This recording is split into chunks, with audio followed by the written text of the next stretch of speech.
All right, so we're gonna get started with, I believe I have 5 of these bowls. You can find them in the party section at Dollar Tree. So what we're gonna do first is I'm gonna be taking my hot glue gun, and I'm also gonna be taking some super glue, and I'm going to be attaching these bowls face to face. So we'll start with the super glue, and as that sits for a moment, I am gonna go back in with my hot glue.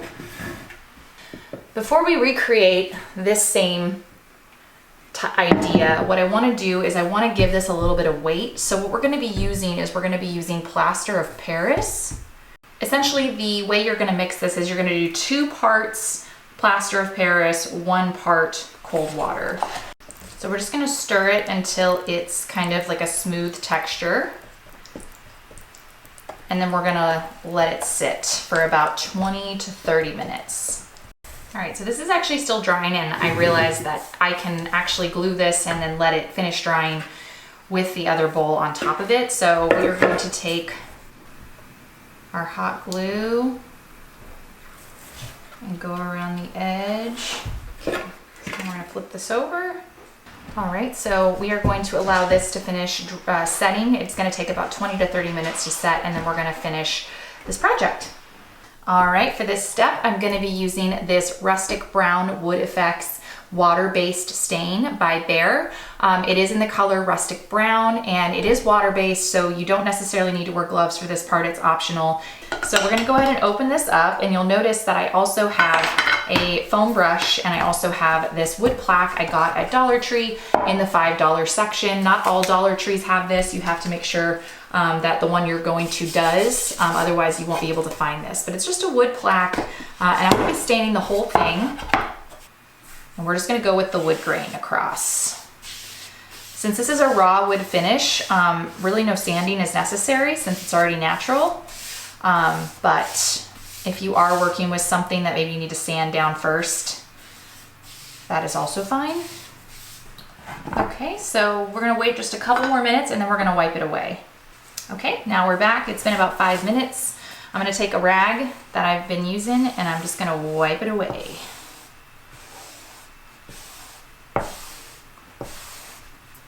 All right, so we're gonna do 1 more coat, just like we did this one, and then we will do this side as well. And when we are back, we will move on to the next step.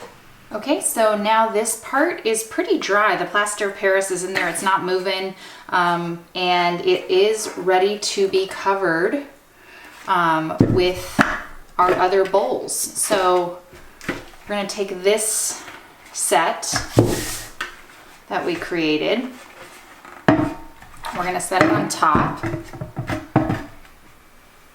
And I'm gonna do super glue, and then I'm gonna do some of my Gorilla Hot Glue again. So taking my super glue, going around. I'm gonna flip this over. Make sure it sticks like right in the middle. All right, so now I'm gonna be using some vinyl spackle. So this spackle is already a white color. We are going to start adding spackle to the surface.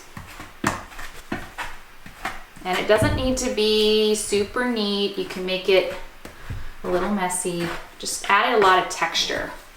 So I'm putting a lot on, and then I'm kind of letting it kind of drop down, but also trying to even it out as I go. So we're just gonna keep going all the way around until this whole stack of bowls is covered, and then we will be back for the next step. Okay, for my next step, I'm gonna be taking my last bowl and we're gonna be gluing it to the top, especially now that this part is dried, and we are going to finish bringing this spackle, this textured finish, to this layer as well. So I'm gonna put my super glue on first. And then we're gonna take my glue gun with my Gorilla Glue sticks to add a lot of glue to make it stick.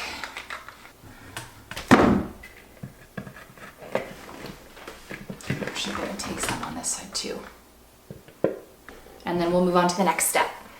For this last step, I'm gonna continue to use the vinyl spackle that I was using earlier for this part, but I am almost out of it, so I will be switching over to a dry Dex spackle. It actually looks pink when it's wet and it dries white. So I know that it won't look bad once it's drying, but if it looks different, that's why. But I have a decent amount of spackle left, and this is also a great opportunity to go back over the spots that maybe I didn't get completely.